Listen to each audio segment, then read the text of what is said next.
ভাষার নাম সংস্কৃত কেন?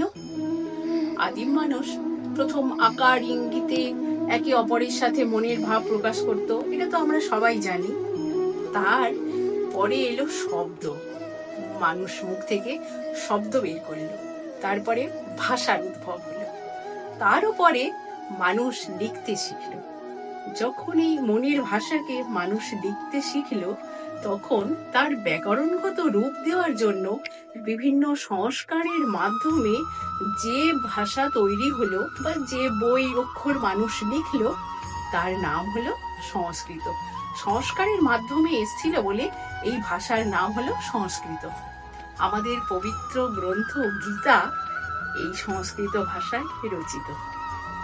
নমস্কার, আমি অর্পিতা।